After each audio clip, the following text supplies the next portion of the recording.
Di video kali ini aku ingin membicarakan tentang perbedaan antara kerja sebagai pemagang dan bekerja sebagai visa Tokuteki no atau keterampilan khusus. Tapi sebelum masuk ke pembahasan, di video kali ini aku berbicara menurut pendapatku pribadi, yang artinya tidak secara umum, melainkan apa yang pernah aku alami selama pindah dari pemagang ke visa Tokuteki no. Jadi di video ini lebih ke video sharing, yang mana selama di Jepang ini, apa yang kurasakan selama magang 3 tahun di Jepang, dan perbedaan apa saja yang terjadi ketika aku sudah pindah ke visa Tokuteki no. Oke, kita mulai dari flashback dulu ya, dari 3 tahun ke belakang. Aku masuk ke Jepang pada tahun 2018 akhir, lewat jalur IM Jepang, yang mana lewat jalur pemerintah. Dan bidang kerja yang aku terima yaitu sebagai operator mesin press, khususnya pengepresan logam, sampai akhir tahun 2021. Kerja pengepresan logam itu seperti apa sih?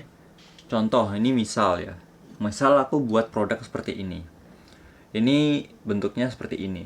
Jadi selama aku 3 tahun buat produk ya seperti ini, lalu ada lagi buat produk seperti ini misalnya. Selama 3 tahun ya buat produk seperti ini, jumlahnya nggak main-main, buat 10.000, 7.000, dalam per hari bisa sampai 10.000. Dan dalam pembuatannya itu ada sistem target. Di perusahaanku dulu juga ada bidang lain seperti pengelasan, tapi aku tidak ditaruh di pengelasan. Fokusnya hanya di pengepresan logam saja, sesuai dengan kontrak kerja yang diterima. Setelah 3 tahun berlalu, aku sudah menyelesaikan magang dengan baik. Aku tidak pulang ke Indonesia dan memutuskan untuk lanjut dengan pindah perusahaan baru sebagai visa Tokuteki no. Di perusahaan baru ini, bidang kerjanya ada beberapa, nggak cuma pengepresan logam. Jadi supaya aku bisa bekerja di perusahaan tersebut dan supaya setara dengan yang lainnya, aku belajar dari nol. Hingga sekarang sudah berjalan sekitar 9 bulan. Lalu perbedaannya apa saja?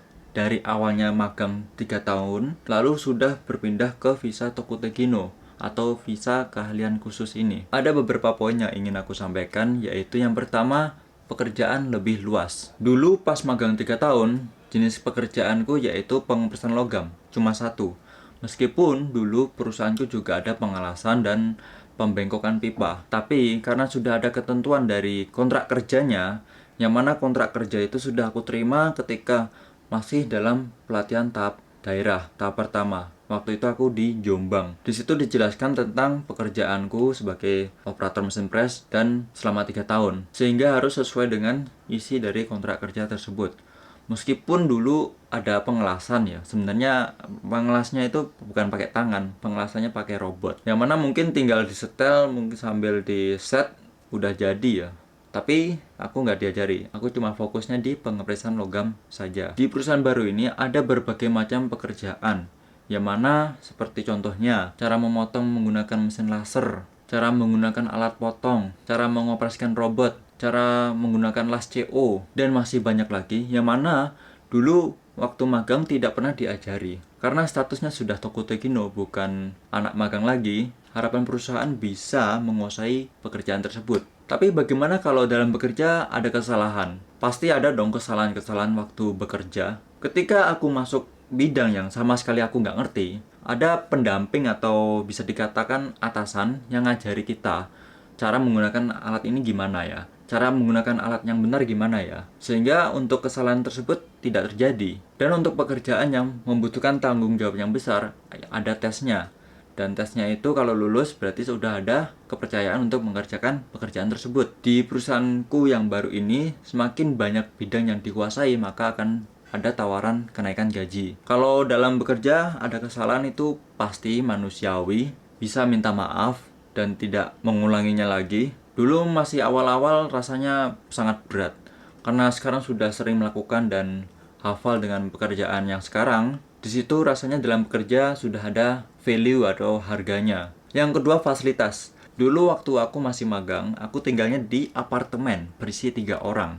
Yang mana peralatan dan alat-alat yang digunakan itu bukan yang wow gitu, bukan. Alat-alatnya apa adanya. AC pun ada yang mati, ada yang nyala, dan perusahaan tidak harus melengkapi perlengkapan tersebut. Alat transportasi menggunakan sepeda, tapi sepedanya bukan yang wow juga, biasa-biasa aja, standar. Tapi tidak semua pemagang IM Jepang seperti itu ya. Mungkin itu cuma berlaku di perusahaanku dulu. Setelah aku pindah ke perusahaan baru sekarang ini sebagai visa Tokute Kino, ada beberapa perbedaannya, seperti fasilitas rumah tempat tinggal. Ini tempat tinggalnya bisa dibilang baru, meskipun dulu awalnya pindah di rumah yang lama sekitar 4 bulan, karena rumah yang ini masih diperbaikan ulang, dirombak semua, dibongkar. Semuanya baru, AC-nya juga baru, semuanya untuk orang Indonesia dikasih yang terbaik lah. Seperti sepeda contohnya.